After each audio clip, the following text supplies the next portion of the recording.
A ver, muchos temas. Y tú traes un tema muy interesante, como siempre lo traes, mi querido Luis Miguel. Platícanos. Una de las cosas que, de alguna manera, para mí, el mercado laboral es lo más interesante de todo lo económico.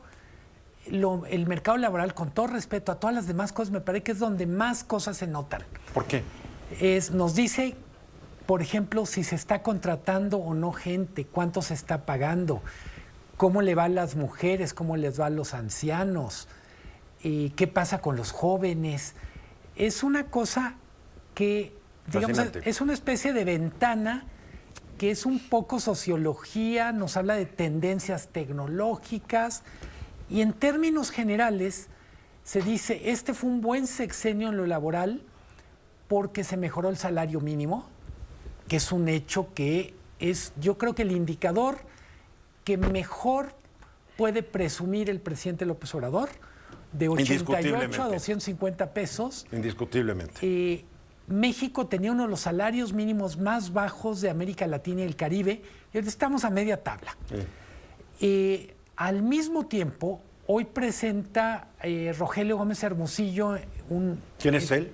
Él fue hace mucho tiempo coordinador de programas contra la pobreza en el sexenio, creo que de Calderón, pero es una persona muy metida en el tema laboral.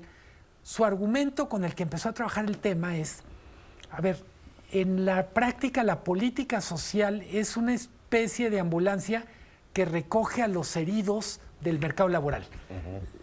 No es posible tener futuro cuando el mercado laboral es la fábrica de pobres que es. Entonces presenta hoy el balance de sexenio, es bien interesante. Y fíjate lo que el trabajo, nomás un pequeño margen, el tema laboral es tan importante porque yo no sé ustedes, pero yo siempre me he valorado un poco en función a mi trabajo.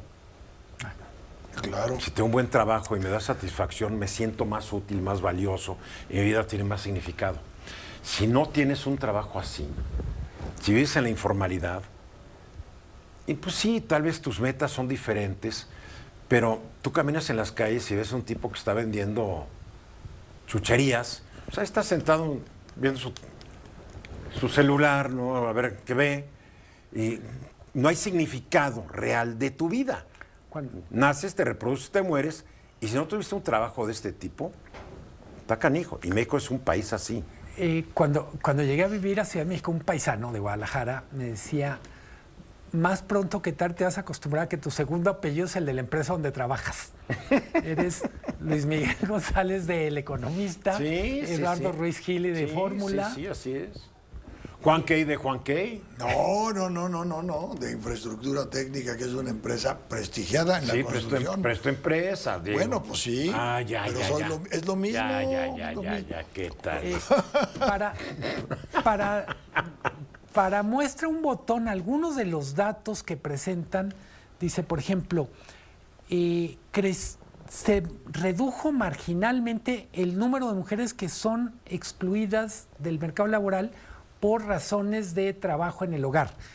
Eran 14 millones de mujeres que por estar atendiendo el hogar no podían participar del mercado laboral, lo que decíamos. Ahora son 13.7 millones. Es una baja de 300,000, bueno, pero ya son 300,000 vidas transformadas. Y son 13.700.000 por transformar. Ahí está el reto de Claudia, ¿eh? Esos son los retos. Hay 5 millones más de personas que carecen de ingreso laboral suficiente para superar el umbral de la pobreza. Eran 29 millones, ahora son 34 millones. ¿Qué quiere decir esto? Personas que trabajan, por ejemplo, 8 horas o más al día, que lo que ganan no les alcanza para comer, para tener techo, para tener salud. Quiero decir, salud en el sentido de poder comprar medicinas. Estamos hablando 34 millones de personas. Estás hablando de una quinta parte de la población del país, ¿no? Somos 130 millones, tú eres el de los números. 30 millones de 140 y tantos % de la población. Del mercado laboral, que es normalmente la estadística, de 62, 30 millones. Del PEA. Es la mitad. La mitad. Del PEA, sí. Luego tienen datos que a mí me impresionan mucho. Hay 18 millones de personas sin contrato laboral estable, que quiere decir que tú les dices, ven mañana y te doy chamba, pero el mes que entra, ¿Quién puedes sabe? decir, oye, pues siempre no, 18 millones de personas. Oye, un comentario, porque va con ello. Las juntas laborales de todo el país han incrementado brutalmente el número de demandas sin resolver.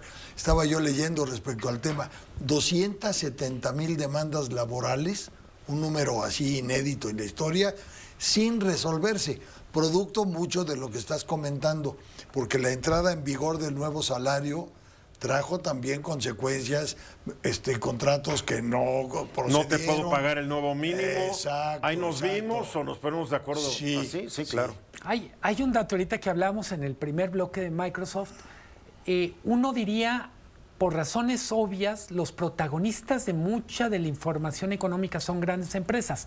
Pero cuando vemos a cuánta persona emplea, solo 13% de la población trabaja con grandes empresas. Claro. 51% de la población sigue trabajando o trabaja en pequeños negocios. Y hay que decir, pequeños negocios pueden ser negocios muy modernos, muy tecnológicos. Pero son pequeños Y- y poco personal. Y puede ser un puesto de tianguis. En resumen, qué bien que avanzamos en salario mínimo, pero si le queremos entrar al salario, al mercado laboral, es cuestión de género, es discriminación contra la tercera edad, Y es es la un- brecha entre informalidad y formalidad. Y es una economía que no tiene la fuerza ni la dimensión para generar los empleos que los mexicanos demandan.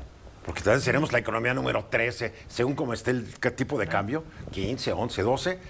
Pero es una economía chiquita en función a la población que tenemos. A ver, somos verdad. la economía 13, pero tenemos la mitad de la población en precariedad o en vulnerabilidad. Son Sí, la 60 economía millones de 13 por personas. PIB, pero PIB per cápita somos las 50 y tantos, ¿no? Algo así. Sí, con 60% de la población laboral en la informalidad. Buen tema. Qué retos para Claudia, ¿eh? Para Qué el- retos. Para el país, Mensajes.